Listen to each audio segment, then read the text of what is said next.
श्री शिवाय नमस्तुभ्यम। महाराज, आप सभी लोग जानते हैं कि इस बार साल की पहली षटतिला एकादशी को लेकर लोगों के मन में कन्फ्यूज़न बना हुआ है कि इस बार ये एकादशी कब पड़ रही है। माघ महीने के कृष्ण पक्ष की एकादशी तिथि को ही षटतिला एकादशी के नाम से जाना जाता है। महाराज, सबसे पहले हम जान लेते हैं कि इस बार षटतिला एकादशी का व्रत कब रखा जाएगा और व्रत का पारण कब किया जाएगा और व्रत के नियम क्या है। महाराज, षटतिला एकादशी तिथि की शुरुआत 13 जनवरी मंगलवार के दिन दोपहर में 3:18 से होगी और एकादशी तिथि की समाप्ति 14 जनवरी बुधवार के दिन शाम को 5:53 पर होगी। ऐसे में उदया तिथि के अनुसार इस बार षटतिला एकादशी का व्रत 14 जनवरी 2026 बुधवार के दिन रखा जाएगा,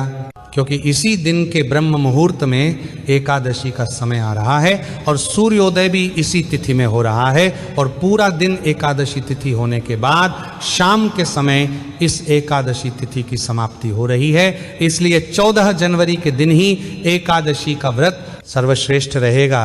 महाराज, इसके बाद जो भी लोग षटतिला एकादशी का व्रत रखते हैं उन्हें अपने व्रत का पारण हमेशा अगले दिन सुबह ब्रह्म मुहूर्त में, शुभ मुहूर्त में कर लेना चाहिए, क्योंकि एकादशी व्रत का फल हमें तभी मिलता है जब हम शुभ मुहूर्त में अपने व्रत को खोलते हैं। इसी के साथ में हरिवासर के समय में हमें कभी भी अपने व्रत को नहीं खोलना चाहिए और हरिवासर का समय द्वादशी तिथि शुरू होते ही लग जाता है और इस बार हरिवासर का समय 14 जनवरी को रात 12 बजे ही समाप्त हो जाएगा। इसलिए आप लोग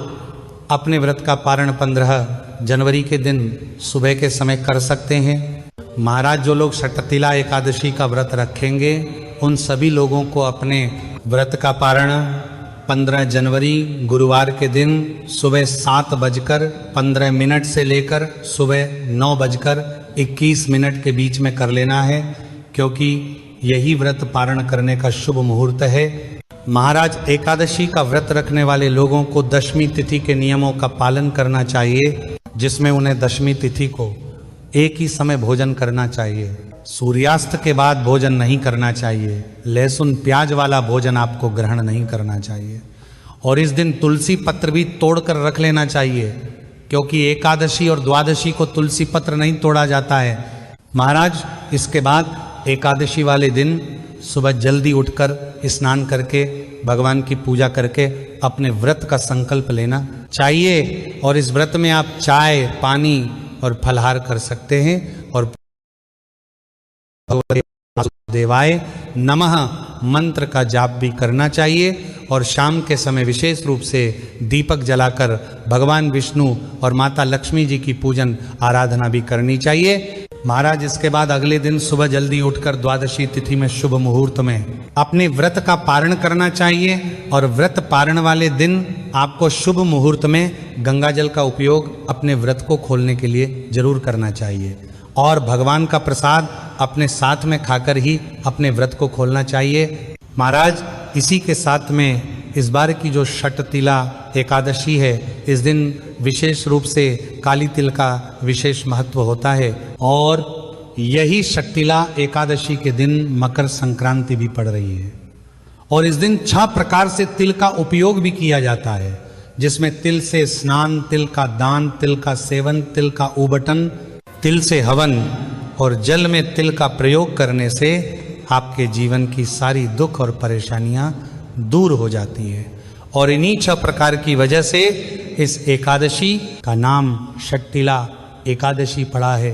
महाराज, यह एकादशी इसलिए भी खास है क्योंकि इसी एकादशी के दिन मकर संक्रांति का पर्व भी पड़ रहा है और याद रखें कि एकादशी व्रत रखने वाले को दशमी और एकादशी के दिन चावल का प्रयोग नहीं करना चाहिए,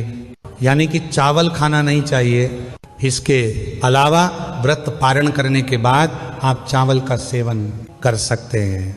इसमें कोई परेशानी नहीं। महाराज, हम आशा करते हैं कि आपको षटतिला एकादशी से जुड़ी हुई सारी जानकारी मिल गई होगी पर अभी भी अगर आपके मन में कोई प्रश्न है तो वह आप हमसे कमेंट करके पूछ सकते हैं। वह हमारी ये वीडियो कहाँ से देख रहे हैं कमेंट में ज़रूर बताएं। श्री शिवाय नमस्तुभ्यम महाराज।